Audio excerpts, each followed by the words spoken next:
Everyone, this is नम्र इरशाद and this is राशि। और हम दोनों भी स्टूडेंट्स हैं और इंडिया कंट्री के, भारत कंट्री के सिटीजन्स हैं। और आज हम यहाँ पे इसलिए हैं ताकि हम जो भी प्रोटेस्ट चल रहे हैं, पेपर लीक चल रहे हैं, इसके ऊपर अपनी व्यूज शेयर कर पाएँ कि एज स्टूडेंट हमें कितनी फ्रस्ट्रेशन, इरिटेशन होती है इन सब चीज़ों से।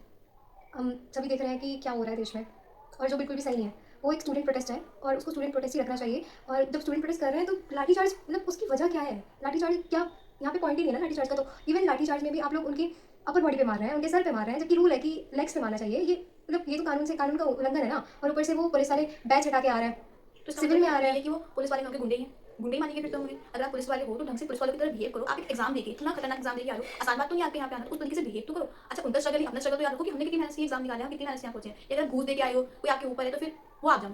इवन मतलब उनको खुद सोचना चाहिए कि हमारे भी तो बच्चे हैं, हमारे भी तो बेटे हैं, हमारे भी तो स्टूडेंट्स बनेंगे यार, स्टूडेंट्स होंगे वो बच्चे। तो उनको नहीं दिखता क्या?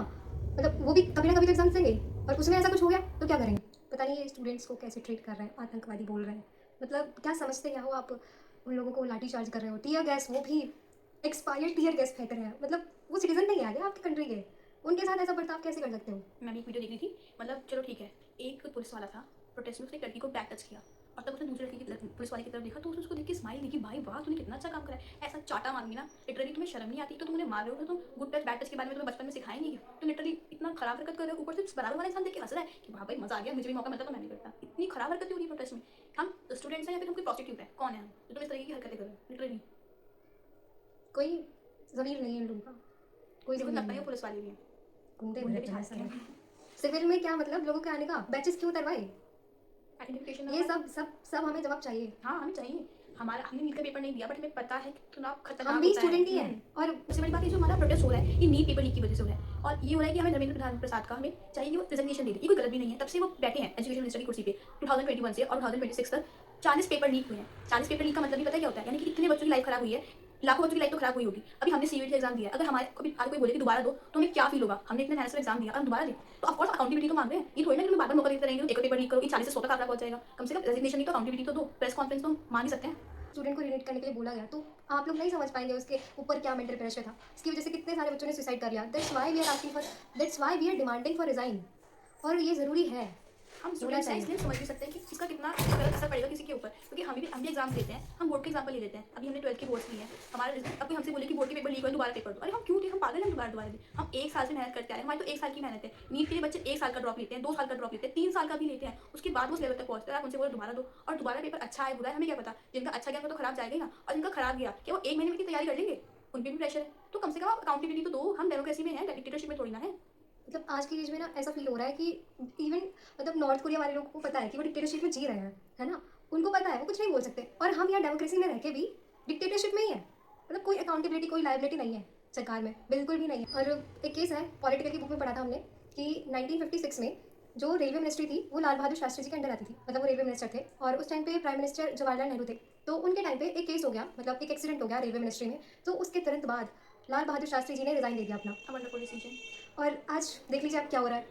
मतलब वो लोग सुनने के लिए तैयार नहीं, कह रहे हैं कि 40 पेपर लीक हो रहे हैं, उसके बाद भी हम तो अभी और करेंगे ना, अभी तो और पैसे कमाने भाई। वो कह रहे हैं कि एनडीए सरकार में रिजाइन होता ही नहीं है। ये है क्या? मतलब सारी चीज़ें खराब कर रखी हैं। Let's go through an example. ऐसा मानो कि मेरी मम्मी ने मुझे बोला, मेरी मम्मी प्राइम मिनिस्टर है और उन्होंने मुझे बोला ना तुम्हें किचन संभालना है। 4 साल तक मैंने 40 सिलेंडर फोड़ दिए घर के अंदर, तो क्या मुझे वो दोबारा बोलेंगे कि जाओ एक सिलेंडर और फोड़ लो?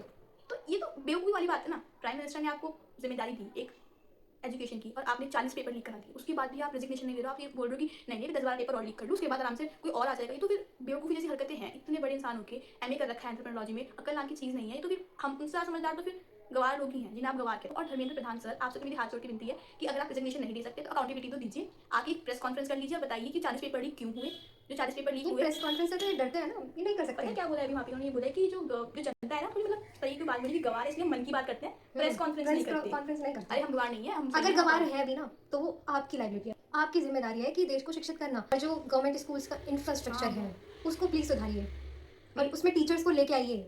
टीचर्स की बहुत कमी है, ये आप भी जानते हैं, हम भी जानते हैं। और वो टीचर्स ऐसे हो जो पढ़ाना आता हो उनको, जो पढ़ा सकते हो।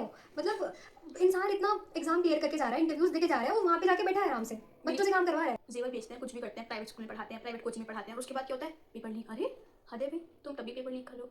कितने, ये मेरा लाइव एग्जांपल मेरे सामने कितने सारे हैं कि कितने लोगों ने अपने जेवर बेच दिए, अपनी ज़मीनें गिरवी रख दी, अपने घर के सामान बेच दिए। क्यों? ताकि बच्चा अच्छी कोचिंग में जा सके। उसके बाद क्या होता है? Paper leak. उसके बाद क्या होता है? बच्चा सुसाइड कर लेता है।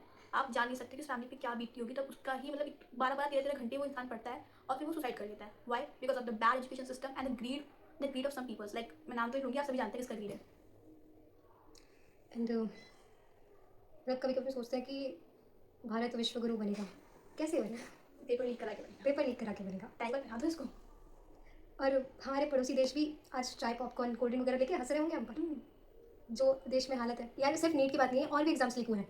बहुत और- सारे मेरे पास डाटा मोबाइल में अभी तो हमारे नीट के अलावा भी शायद 40 पेपर हैं। और ऐसा है नहीं कि हम नीट के अलावा कुछ देगा ही, बच्चा बहुत सारे एग्जाम्स देंगे, हम भी देंगे एग्जाम्स। तो अगर उसमें ऐसा केस हो गया, क्या करें?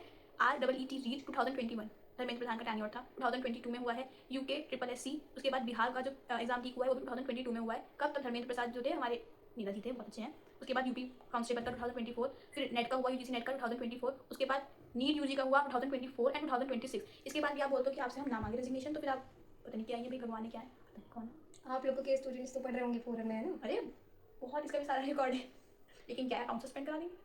क्या करेंगे? 40 सिलेंडर फूट चुके हैं, अब हम एक और सिलेंडर फूटने का इंतजार नहीं कर सकते। बिल्कुल नहीं। बिल्कुल। सो अभी हमने केस देखा था नेपाल का, जिसमें वो जेंजी प्रोटेस्ट था, वो सिर्फ 5 दिन तक चला। हाँ, उन्होंने हिंसा का सहारा लिया, लेकिन हमारे देश के युवा ऐसा नहीं कर रहे हैं। वो पीसफुली प्रोटेस्ट कर रहे हैं, और उनको कितने दिन हो गए हैं? 20 से 25 से भी ज़्यादा दिन हो गए उनको प्रोटेस्ट पे बैठे हुए, और अभी तक उनसे बात नहीं की गई। मतलब वहाँ पे तो गवर्नमेंट चेंज हो गई पूरी, कि आप लोग भी ऐसे चाहते हैं कि बस वगैरह में आग वगैरह लगे। मतलब अगर हम ये बोलेंगे तो फिर ये बोलेंगे कि हम बकवास बात कर रहे हैं। हमारा कॉन्स्टिट्यूशन जो है वो सबसे बड़ा कॉन्स्टिट्यूशन है, हमारी डेमोक्रेसी आज तक सबसे स्टेबल डेमोक्रेसी है, उसके बाद भी हम अकाउंटेबिलिटी नहीं दे पा रहे। नेपाल में नेपाल उनको में आया था कॉन्स्टिट्यूशन शायद 2008, 24 नहीं 14 अभी 8। हाँ मतलब 2000 के अभी बाद आया से। है, हाँ, हाँ नया नहीं आया है। तो और लेकिन- हमारा देखो कितने लंबे सारे से। स्टेबल है, लेकिन तब भी हम एक छोटी सी डिमांड नहीं सुन पा रहे। और हमारे सोनम वांगचुक सर जी, वो सिर्फ प्रोटेस्ट स्टूडेंट्स के लिए कर रहे हैं। उनका आम रेटेंशन स्टूडेंट्स के लिए है, और हम उनके साथ हैं। और बिल्कुल। उनका ऐसे डिटेंशन कर लेना पुलिस के द्वारा, वो तो बिल्कुल सही है। बिल्कुल अनलॉफुल एक्ट है। इसका मतलब तो ये हुआ ना कि आप मानते हो कि अगर वो 2-3 दिन और वहाँ बैठे तो वो शायद उनकी डेथ भी हो जाती। आप मानते हो कि उनका प्रोटेस्ट बिल्कुल करेक्ट है, सही है, तभी तो आपने वहाँ से उठाया। इसका मतलब आप ये मानते हो कि कोई प्रोटेस्ट से आपसे अकाउंटेबिलिटी मांग सकता है, आप डरते हो। तो आपका अगर डरना जायज़ है तो आपका जवाब देना भी तो जायज़ है। यू शुड गिव आंसर कि ये सब क्यों हो रहा है और ये सब कब तक सही हो सकता है। लेकिन हम रेजिग्नेशन मांग रहे हैं तो कब तक मिल जाएगा, फिर हमें क्यों नहीं मिलता है, ऐसा क्या है? इवन वो जब सर सोनम सर पूरे साउंडेड है, उनको समझ आ रहा है, उनको पता है कोई प्रॉब्लम नहीं है उनको अनशन पे बैठने में, तो आप कैसे कह सकते हो कि इस इंसान को दिक्कत हो सकती है? क्या होता? अब मैं भिंडी खाना चाहूँगी या चावल खाना चाहूँगी तो मेरी मर्जी है ना, मैं क्या खाना चाहती हूँ, अब मुझे फोर्स तो नहीं कर सकती ना। वो एक समझदार इंसान है, साइंटिस्ट है, जो अपनी मर्जी से बैठे हो, उसके बाद उनकी मेडिकल रिपोर्ट शेयर ना करी जाए, उनको कमरे में बंद रखा जाए, उनको एक वीडियो तक रिकॉर्ड ना करने दी जाए। It is not correct. And जो हम देख रहे हैं, जब बहुत सारी रील्स भी शेयर हो रही है, और ये हो रहा है, ये हर प्रोटेस्ट में होता है। एक साइड तो बहुत अच्छी साइड होती है, एक साइड बस पॉलिटिकल वाली साइड होती है। तो रोटी सेकते हैं, है ना, इस साइड इस यहाँ पे भी वैसे ही हो रहा है। कुछ जो फेमस पर्सनैलिटीज़ हैं, उन लोगों ने रिलीजियस टॉपिक पे बात की, उन्होंने रिलीजियस टॉपिक को उठाया, उसको मुद्दा बना रहे हैं वो लोग। और इवन ये प्रोटेस्ट किसके लिए? स्टूडेंट्स के लिए। यहाँ तो इन सब चीज़ों की बात होनी नहीं चाहिए ना। उमर खालिद और सीता जी के बारे में कुछ नहीं बोलना चाहिए उनको। हम ऐसे लोगों को सपोर्ट नहीं करते, लेकिन हम नीट पेपर लीक को भी सपोर्ट नहीं करते। ना ही हम किसी पार्टी के फेवर में हैं, ना ही हम किसी पार्टी के अगेंस्ट हैं। हमारा जो motive गलत है हाँ, वो गलत है, जो सही है वो सही है, हम बोलेंगे तो सही है, सही है। हमारा मोटिव सिर्फ इतना है कि जो पेपर लीक हुआ है उसके बारे में पूरा बताया जाए कि इतने पेपर लीक्स क्यों हो रहे हैं, और आप जिसने पेपर लीक्स करे, जिसके अंडर ये पेपर लीक्स हुए, वो इंसान इस पर क्या चाहता है, और जिन्होंने पेपर लीक करे उन्हें क्या सज़ा मिलेगी, और आप आगे पेपर लीक ना हो इसके लिए क्या करेंगे। हमें ये सब पूरा फॉर्मेट चाहिए, क्योंकि हम एक डेमोक्रेसी में हैं, हम डिक्टेटरशिप या मिलिट्री रूल में नहीं है। वी लिव इन डेमोक्रेसी, और ये डेमोक्रेसी में बहुत मेहनत के बाद मिली है, बहुत ज़्यादा। तो हमें आंसर चाहिए। क्लास नर्सरी से लेकर क्लास 12 तक हमने पॉलिटिकल की बुक्स में जो पढ़ा है, हिस्ट्री बुक में जो पढ़ा है, वो यही पढ़ा है कि एक डेमोक्रेसी में अकाउंटेबिलिटी होना बहुत ज़रूरी है, रिप्रेजेंटेटिव का स्ट्रॉन्ग होना बहुत ज़रूरी है। हमें दोनों ही नहीं मिल रहा। और वो जो हम लाइन पढ़ते हैं, to the people, for the people, of the people, by the people. हाँ, बाय द पीपल हो गया, जनता ने कर लिया, चुनाव कर लिया, बाय द पीपल हो गया, लेकिन टू द पीपल, नहीं। फॉर द पीपल कुछ नहीं हो रहा। आप बोल रहे हो पेपर लीक और रीड करा लिया, ठीक है, हमें सरकार पसंद नहीं आई, इलेक्शन कराओगे। और मतलब ये वाला प्रोटेस्ट देख के अगर अगर कुछ नहीं हुआ इस प्रोटेस्ट के बाद भी, तो मुझे लगेगा कि इतने सारे बच्चे अब्रॉड क्यों जाना चाह रहे हैं, वो यही रीज़न वन है, ऑफ द रीजन। वो यही रीज़न है। आशिक मुझसे पूछा कि मतलब हम यहाँ पढ़े हो, क्यों बाहर जाना चाहते हो। मैंने कहा पता चल जाएगा। फिर उसको पता चल गया कि लोग बाहर क्यों जा रहे हैं। वही सच में, मतलब एटलीस्ट वो बच्चा पढ़ तो पाएगा वहाँ पे। सुसाइड तो नहीं करेगा। And please don't make it a religious agenda, है ही नहीं। बिल्कुल भी नहीं होना चाहिए। जो भी मतलब जो भी हमने देखा ना, उससे देख के लगा यार ये क्या है, मतलब प्रोटेस्ट तो स्टूडेंट्स के लिए है ना, फिर ये सब चीज़ें क्यों हो रही सीखने आ रहा है, तो हाँ, उसको सबको साइड पे रखना है। उनको अपना प्रॉफिट दिख रहा है हाँ, और कुछ कुछ नहीं नहीं है। बस आप अगर ये स्टूडेंट्स के पास आती है वीडियो, तो प्लीज़ आप लोगों से विनती है हमारी कि आप डटे रहें और स्टूडेंट प्रोटेस्ट से स्टूडेंट प्रोटेस्ट प्रोटेस्ट बना ही के रखें, रखें। हाँ, उसको कहीं और ना लेके जाए, अपनी डिमांड पे कायम रहें। कश्मीर का मुद्दा, ना ना ना, उमर खालिद, इसका उमर खालिद, यहाँ सीता पे जी के बारे में, this doesn't mean here. We just want reforms in the education system. We just want the compensation for the students who got killed by our education system. And we want the resignation of Dharmendra Prasad or any conference or the accountability shown by him.